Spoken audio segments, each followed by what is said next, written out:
Halo, Assalamualaikum warahmatullahi wabarakatuh. Perkenalkan, nama saya Wendy Kasilas. Saya dari Prodi Sistem Informasi. Pada kesempatan kali ini saya akan membahas sebuah paparan dari mata kuliah Sistem Operasi. Ini untuk mengetahui dasar komputer itu seperti apa. Terus juga kita akan mengetahui juga karakteristik sistem operasi itu seperti apa, yang mana itu open source atau closed source gitu kan, dan bagaimana juga skema dasar sistem komputer itu seperti apa dan komponen-komponen di dalamnya seperti apa.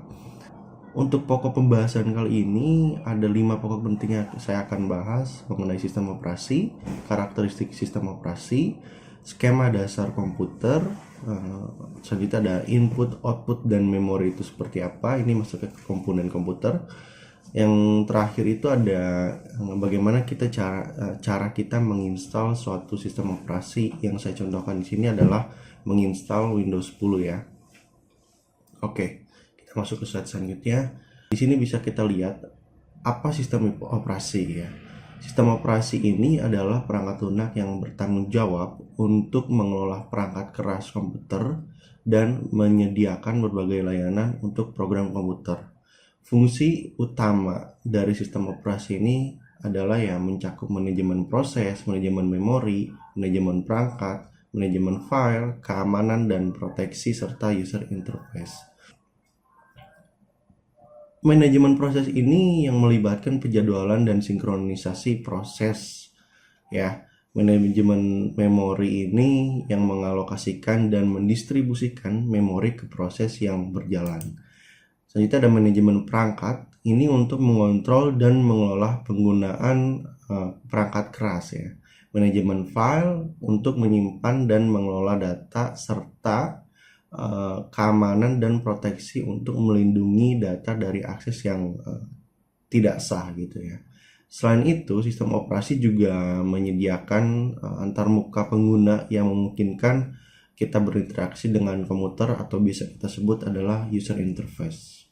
Selanjutnya, kita dapat melihat di sini bahwa fungsi dari sistem operasi itu apa saja ya.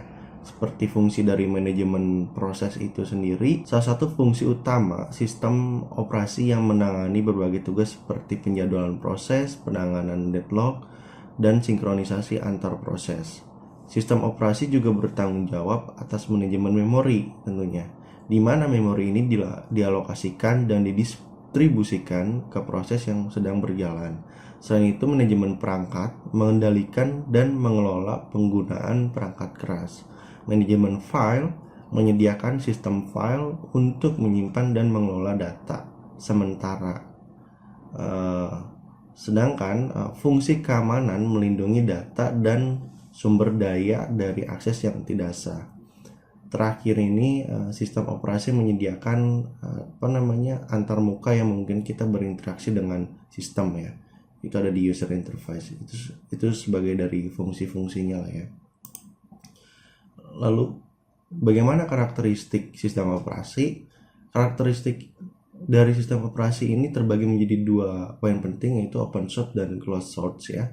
Yang dimana kita dapat ketahui sistem operasi open source ini memiliki kode sumber yang tersedia untuk umum, yang berarti siapa saja dapat melihat, mengakses, memodifikasi, dan mendistribusikan ulang ke perangkat lunak. Contoh dari sistem operasi open source ini seperti Linux dan Android. Di sisi lain, sistem operasi closed source juga memiliki kode sumber yang tidak tersedia untuk umum. Hanya pengembang asli saja yang dapat mengubah dan mendistribusikannya perangkat lunak tersebut. Contohnya dari sistem operasi closed source ini adalah seperti Windows dan macOS gitu, yang dimana kita bila mana ingin memakai sebuah sistem operasi tersebut, maka kita harus beli lisensi key untuk bisa mendapatkannya dan menggunakannya dalam komputer ini seperti apa ya. Itu dia. Selanjutnya di sini kita bisa lihat ada gambar, yaitu gambar skema dasar dalam sistem komputer itu seperti apa gitu kan. Sistem komputer ini terdiri dari 4 komponen utama, yaitu komponen yang bekerja sama saling berinteraksi untuk mencapai tujuan komputer, yaitu komputasi ya. Keempat komponen tersebut yaitu kita bisa lihat di sini adalah pemroses atau prosesor CPU ya. Yang kedua ada memori utama atau kita sebut main memory. Yang ketiga ada perangkat masukan dan keluaran atau kita bisa sebut input atau output. Interkoneksi antar komponen kita bisa sebut adalah sistem interconnection ya. Pada empat poin ini kita bisa jelaskan lebih detail itu seperti apa. CPU atau Central Processing Unit ini berfungsi untuk mengendalikan operasi komputer dan melakukan fungsi pemrosesan data. Proses ini ya, terdiri dari bagian ALU, arithmetic logic unit untuk komputasi tentunya. Bagian CU atau control unit itu untuk pengendalian, dan ada bagian register ya, register untuk bisa mengolah dari semua proses yang ada lah ya. Selanjutnya ada main memory. Memory itu berfungsi sebagai menyimpan data dan program. Memori utama biasanya volatil ya, tidak dapat mempertahankan data dan program yang disimpan. Bila sumber daya energi listrik dihentikan, gitu kan. Saat ini komputer mengikuti konsep program tersimpan atau stored program concept, yang itu kita bisa sebut von Neumann ya, yaitu program kumpulan instruksi disimpan di suatu tempat ya, kemudian instruksi-instruksi tersebut dieksekusi sasaran yang akan dicapai komputer sesuai atau bergantung program yang disimpan untuk dieksekusi. Penggunaan komputer dapat disesuaikan hanya dengan mengganti programnya saja gitu, yang disimpan di memori untuk dieksekusi. Konsep ini menghasilkan keleluasan atau fleksibilitas ya, keleluasan atau fleksibilitas yang luar biasa tentunya. Terus selanjutnya ada perangkat input-output ini yang berfungsi untuk memindahkan data antara komputer dan lingkungannya, lingkungan eksternal tentunya. Lingkungan eksternal dapat diantar muka atau dapat interface ya.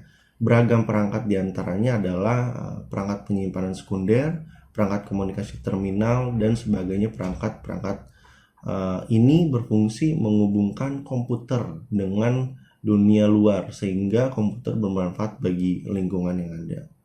Itu ada interconnection atau antar komponen ya.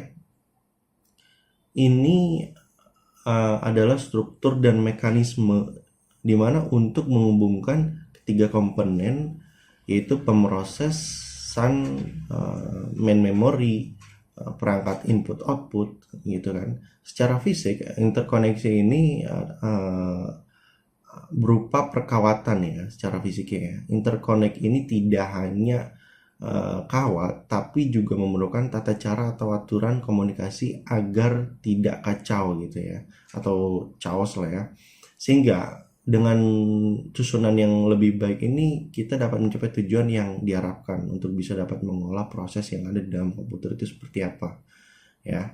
Oke, selanjutnya kita dapat mengetahui langkah-langkah untuk cara menginstal Windows 10 itu seperti apa. Yang pertama kita persiapkan ya media instalasi seperti USB atau DVD yang berisi file instalasi Windows ya.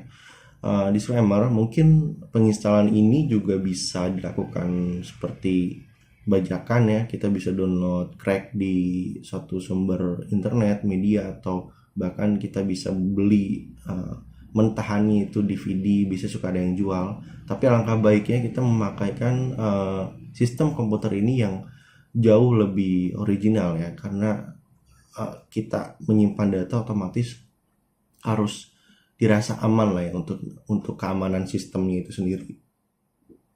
Oke, setelah itu ada booting ya. Booting, kita perlu booting dari media instalasi dengan memasukkan media tersebut ke komputer dan merestart komputer. Selanjutnya ada akses BIOS ya. Setelah booting itu kita sudah lakukan, dan media tersebut apa namanya sorry bentar, dan atur boot order agar booting dari USB atau DVD gitu kan. Kalau kita misalnya dari USB, kita atur bootnya dia pakai USB, atau kita bisa setting juga pakai DVD kalau kita misalnya pakai DVD ya. Setelah itu komputer mulai booting dari media instalasi, lalu pilih bahasa, waktu, dan metode input keyboard gitu. Lalu klik next dan klik install now. Selanjutnya kita dapat memasukkan produk key Windows 10 ya kalau kita lihat di sini, dan klik next. Jika tidak memiliki produk key, maka klik I don't have product key gitu kan. Pilih edisi, setelah itu adalah pilih edisi Windows 10 yang ingin diinstal, lalu klik next gitu ya, dan baca setujui persyaratan yang diminta dari lisensi Windows itu sendiri, lalu klik next lagi, lalu pilih jenis instalasi. Kalau kita bisa custom, kita bisa milih custom ya, itu install Windows only atau yang advanced.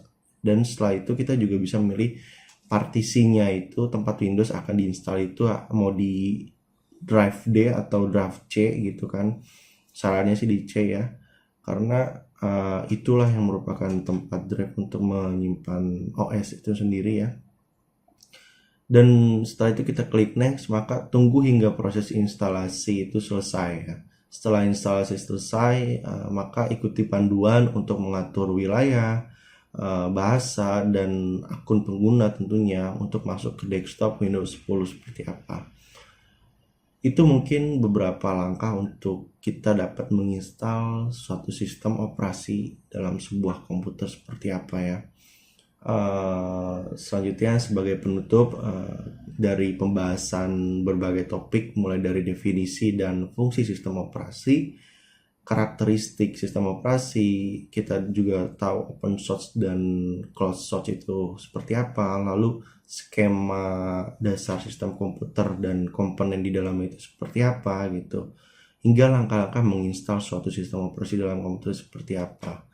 Saya harap presentasi ini bisa dapat dimengerti, dan mohon maaf bila saya ada kekurangan kata-kata. Assalamualaikum warahmatullahi wabarakatuh.